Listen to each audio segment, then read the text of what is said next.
One of the convicts in the gruesome murder of Australian missionary Graham Staines and his two minor sons in 1999 was released from Odisha's Keonjhar jail on Wednesday after 25 years of incarceration on the grounds of good behaviour, said the officials.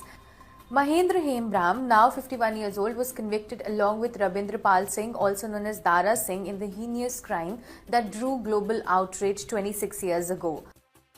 According to officials, Hembram was arrested on December 9 in 1999 and Singh on January 31st in 2000 in a forest.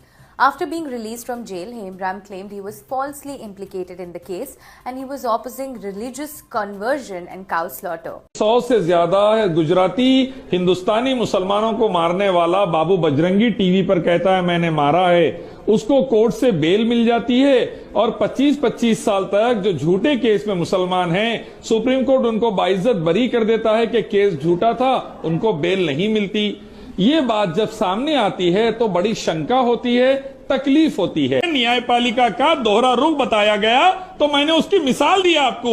33 मुसलमानों को मारने वाले 17 RSS के आतंकवादियों को supreme court ने bell दे दी। परसों जाओ टॉयलेट साफ करो। मध्य प्रदेश आईपीएस हेमनंद करकरे ने हिंदू आतंकवाद को एक्सपोज किया।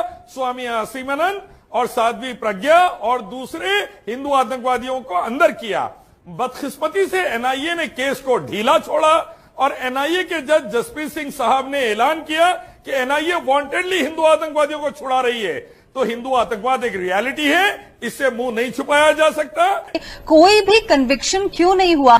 कांग्रेस पार्टी ने 8-8 साल अंदर किया कर्नल पुरोहित जैसे, साध्वी प्रज्ञा जैसे आतंकवादियों को, और उनको सजा भी फांसी की मिल जाती अगर आज की गवर्नमेंट भी ईमानदारी से चलती। लेकिन आज की हिंदुत्व गवर्नमेंट ने आरएसएस संघीय आतंकवादियों को छोड़ने का काम किया और उनको सजा दिलाने का सही काम नहीं किया, इसीलिए प्रॉब्लम। मेरा सवाल है, साध्वी प्रज्ञा बाहर क्यों है? कर्नल पुरोहित बाहर क्यों है? एनआईए ने उनके खिलाफ केस साध्वी प्रज्ञा पूछ रहा हूँ, वो आतंकवादी बाहर क्यों है? कर्नल पुरोहित आतंकवादी बाहर क्यों है? साध्वी प्रज्ञा आतंकवादी बाहर क्यों है? कर्नल पुरोहित आतंकवादी है, मस्जिद में मासूमों को मरवाया उन्हें, जस्टिस ने डिक्लेयर किया। मैं कहना चाहूंगा कि बीजेपी इतना जमीन के अंदर चली गई, इतना गिर गई वो, कि मुसलमानों की रियलिटी उनको भी नहीं दिख रही। 100 से ज्यादा मुसलमान लिंचिंग में मारे गए, प्रधानमंत्री को नहीं दिखा। फेक केसेस मुसलमानों पर डाले जा रहे हैं, प्रधानमंत्री को नहीं दिख रहा। फेक एनकाउंटर्स चल रहे हैं कश्मीर से लेकर मध्य प्रदेश तक मुसलमानों के, प्रधानमंत्री को नहीं दिख रहा। मुसलमानों को जेल में डालने की प्लानिंग हो रही है, प्रधानमंत्री को नहीं दिख रहा। ऐसे में कई बातें गिना सकता हूं जो मुसलमानों के खिलाफ अच्छी प्लानिंग पिछले 5 साल से चल रही है। मनीष, मैं ये कहूंगा, ये मोदी सरकार, अमित शाह की सरकार कश्मीर से लेकर केरला तक मुसलमानों को मरवा रही है। पूरी दुनिया में थू-थू हो रही हमारी, यूनाइटेड नेशंस में और ब्रिटिश पार्लियामेंट में भारत की गरिमा गिर गई है। जहर उगल रहा है इलियास साहब। ये लोग भारत दुर्दाना जी सवाल सुनिए। शराफुद्दीन, सऊदी अरब के साथ, चलिए शराफुद्दीन आपसे सवाल है। शराफुद्दीन उसके खिलाफ सवाल, Saudi Arabia, United Arab Emirates, सब जगह मुस्लिम पॉपुलेशन ज्यादा है। इन्होंने क्या समझौता कर दिया और भारत के प्रधानमंत्री को अपने हाईएस्ट सिविलियन ऑनर दे दिया? उन्होंने सिविलियन ऑनर भी दिया, सर पे ठोला भी दिया।